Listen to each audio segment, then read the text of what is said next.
Champs, you guys can see it here. We're next to the legend, Miles Simpson. Miles, how are you doing, man? Oof, I'm doing fine. Thank you, Champstalk, for this interview. And yeah, I'm doing fine, man. Great to hear, man. I've been following you for a long time. We saw you at a lot of organization. I got a list here. We seen you at Glory, at One, at the IFP, ACA, and the LFL, and SENSHI. Damn! Oh, that's the list, man. That's the list. Yeah. And that's both kickboxing and MMA. Yeah. I do, I'm an all-round fighter. I'm a martial artist. Yeah. I love the fight game, so that's what got me into MMA, kickboxing, and boxing as well. So I'm always down for a scrap and always down to win in the martial arts way. That's great to hear, man. Well, what do you prefer, by the way? Fighting with MMA gloves or kickboxing gloves? I would say now in my career, I would say small gloves, Hmm. but um, my first love is kickboxing. That's what I started, and it's good to be back in kickboxing. Really is. Hmm.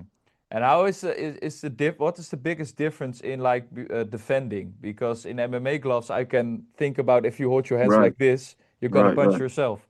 right. So in MMA glove, it's more like we can't really use a high guard as much Hmm. as in kickboxing because the gloves are too small, and if you use a high guard, the small punch is gonna go through the guard. So you gotta be like elusive on the feet, have a little bit lower stance, and also like defend the shoots. But that's why I like the MMA glove a lot. But being back in kickboxing is also fun. I can't wait for next week, to be honest. Because I've let's talk about your fight in a few moments. I saw by the way on your Instagram that you had a whole post together with John Winter as well about how you didn't want to train BGG, that you thought that you didn't need BGG, but I saw a lot of videos about you throwing with people. So Yeah. Yeah, it is.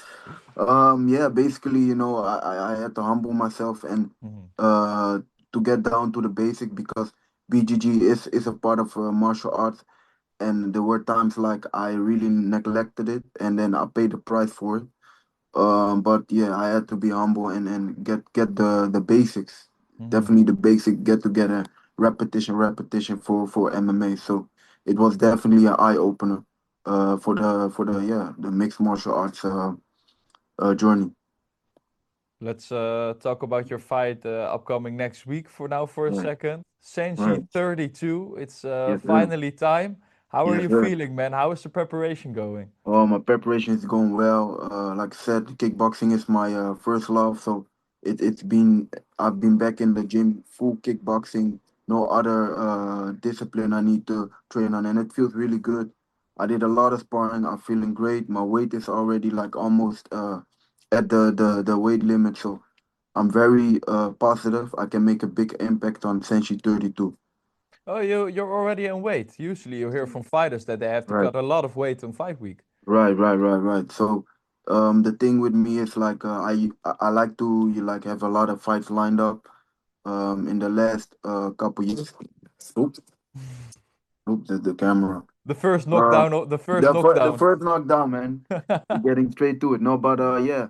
I like to have a lot of fights planned out, but I also like to maintain my body well. And when I have a lot of fights lined up, I'm like you maintaining the weight. So 85 is never a big problem. I think y'all guys know I'm originally fighting at welterweight at 77. So 85, I can eat a little bit more. I can adjust everything like with my nutritionist. So it's good to fight at 85.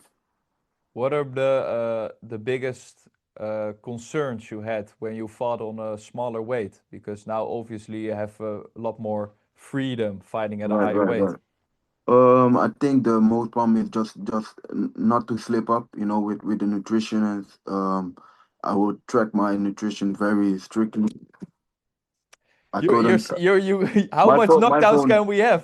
Yeah, man, Jesus, it's gonna be a fun night on Senshi, man. Having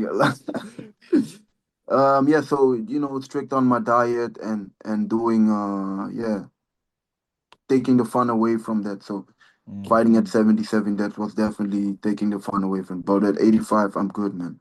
Strong, feeling healthy, and like I said, ready to go next week.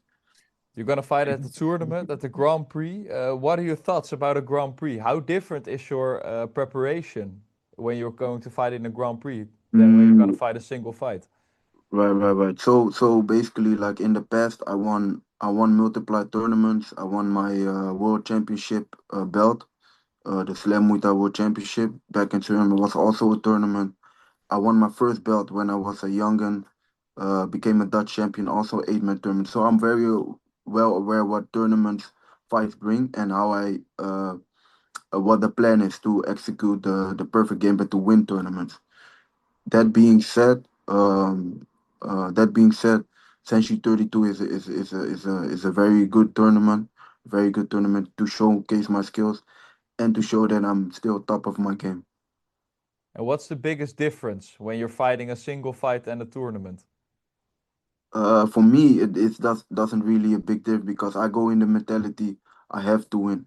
So either way, it's a tournament or a single fight, I have to win. I'll do everything to win. So I think that's what sets me apart because uh, normally people will be like, oh, I'm gonna fight the tournament. So the first fight, I gotta watch out of this and this, and but then if the opponent's too hungry, gonna make mistakes and lose the fight because they're already in their mind going to the second final, semi-final.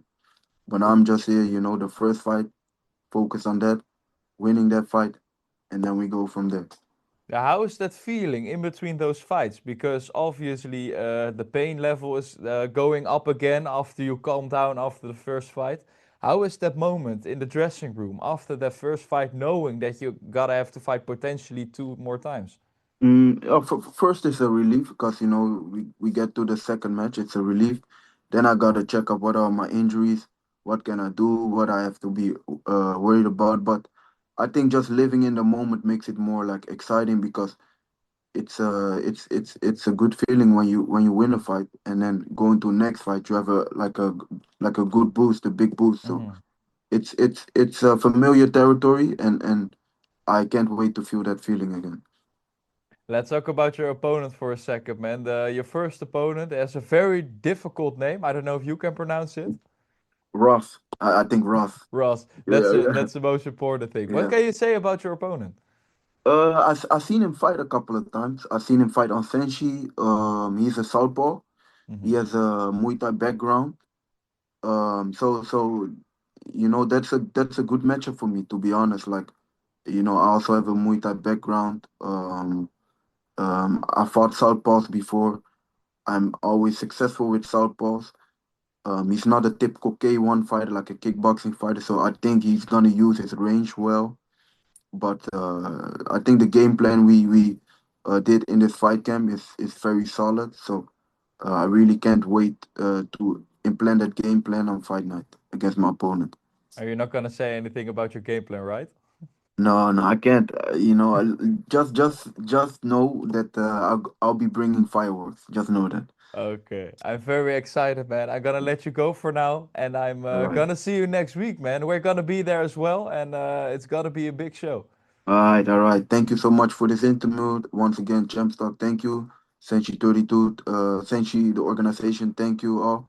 Everyone watching, thank you all for the support. And I can't wait for next week. Oes. Champstalk, als je knokken niet meer krijgt uit je kop. Champstalk, ouwe hoeren zonder rem op de knop. Champstalk, voor mijn strijders en mijn vechters pas zinnen. Ga lekker zitten en laten we beginnen met de Champstalk.